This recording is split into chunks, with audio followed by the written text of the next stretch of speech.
Peine de mort, Akatogo invite à soutenir l'appel transcontinental du réseau international des ACAS publié le 12 octobre 2022 par Miadjo. La communauté internationale commémore ce lundi 10 octobre 2022 la 20e journée mondiale contre la peine de mort. Une journée consacrée cette année à la réflexion sur le lien entre la torture et le recours à la peine de mort ou d'autres peines ou traitements cruels, inhumains et dégradants. À l'occasion, la branche togolaise de l'Action des chrétiens pour l'abolition de la torture, Akatogo, invite à soutenir l'appel transcontinental du réseau international des ACAS. Appel transcontinental octobre 2022 10 octobre 2022, en commémoration de la 20e journée mondiale contre la peine de mort, l'Akatogo vous invite à soutenir l'appel transcontinental du réseau international des ACAS. La journée mondiale de cette année est consacrée à la réflexion sur le lien entre la torture et le recours à la peine de mort ou d'autres peines ou traitements cruels, inhumains et dégradants. République démocratique du Congo, condamnation à mort à la suite d'un procès inéquitable. Joseph Mwamba Nkongo est l'une des nombreuses personnes condamnées à mort chaque année par la République démocratique du Congo, RDC, État africain rétentionniste. Bien que la RDC n'ait exécuté aucune personne depuis 2003, elle continue de condamner régulièrement des personnes à la sanction capitale. Depuis décembre 2021, Monsieur Mwamba fait partie des plus de 500 personnes détenues dans le couloir de la mort et attend désormais son exécution, sans en connaître la date. Le 25 décembre 2021, Monsieur Mwamba a tué sa femme sur le marché de la commune de Mateta, Kinshasa. Avant même sa verbalisation, des policiers et des passants l'ont violemment battu devant l'indifférence d'autres policiers présents. Par la suite, la police l'a arrêté et conduit au poste le plus proche, tandis que le parquet a demandé au président du tribunal de grande instance de Kinshasa Matete de convoquer une audience en flagrance. Jugé le 28 décembre 2021 devant le tribunal de grande instance de Kinshasa Matete, soit 3 jours après son arrestation, Monsieur Mwamba n'a pas bénéficié de conditions équitables pour son procès. En violation du principe du contradictoire, le temps de parole accordé aux avocats de la partie civile a largement excédé celui de leurs homologues de la défense. Le procès s'est achevé par la condamnation à mort de M. Mwamba par le juge. Il est depuis lors placé en détention dans la prison centrale de Makala et il fait désormais partie des plus de 500 personnes détenues dans le couloir de la mort qui attendent leur exécution, sans en connaître la date.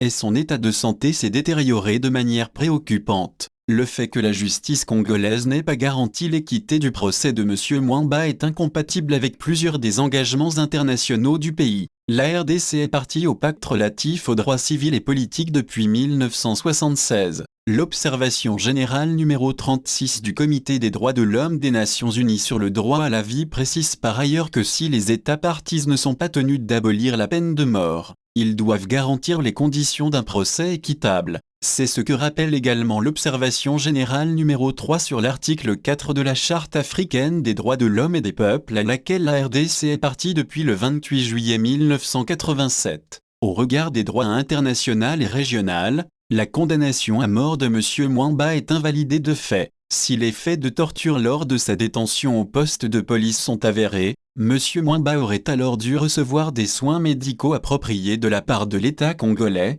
en vertu de l'article 50A des lignes directrices de Robben Island, conçues afin de garantir la bonne application de l'article 5 de la Charte africaine des droits de l'homme et des peuples, qui stipule que tout individu a le droit au respect de sa dignité. Or, l'État ne lui en a proposé aucun. Situation déplorable dans le couloir de la mort. Joseph Mwamba, à l'image de nombreuses autres personnes détenues au sein de cette même prison, des plus de 500 personnes, dispose d'un accès aux soins médicaux et à l'alimentation insuffisant, ce qui entraîne une rapide dégradation de son état de santé. De plus, cette précarité sanitaire se double de l'insécurité psychologique implique une longue attente dans le couloir de la mort. Cette situation d'attente est vraisemblable puisque la RDC observe un moratoire depuis 2003, ce qui met particulièrement en lumière le caractère inhumain de la peine de mort. Dans ce pays, une personne condamnée à mort vit de longues années avec la sensation d'une mort imminente. Il faut remarquer que la longue attente anxiogène d'une exécution à une date encore inconnue expose les condamnés au risque de développer un syndrome du couloir de la mort,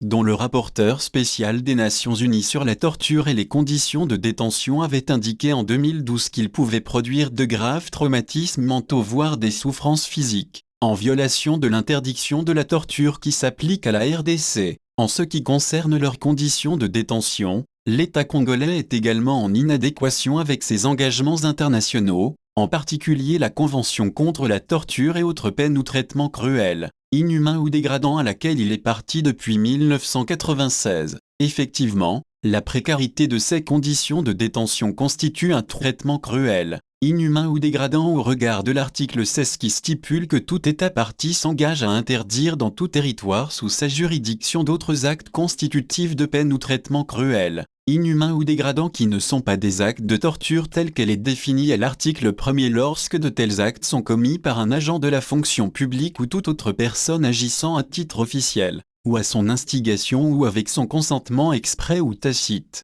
Finalement, l'accès insuffisant à l'alimentation et aux soins viole respectivement les règles No 22 et 24 de l'ensemble de règles minima des Nations Unies pour le traitement des détenus, dites règles Mandela. Pour toutes ces raisons, il est essentiel pour l'État congolais de commuer la condamnation à mort de Joseph Mwamba Nkongo, faire une révision du procès de Joseph Mwamba Nkongo pour lui garantir des conditions de procès équitables, en particulier en ce qui concerne le respect du droit de la défense et du principe du contradictoire, améliorer les conditions de détention de Joseph Mwamba Nkongo, notamment pour qu'il puisse bénéficier d'un accès aux soins et à une alimentation satisfaisante, ainsi que d'un suivi médical adapté aux actes de torture subis, enfin, et pour mettre fin à la situation problématique de l'attente intolérable dans le couloir de la mort, commuer toutes les condamnations à mort et arrêter de prononcer la peine de mort en République démocratique du Congo.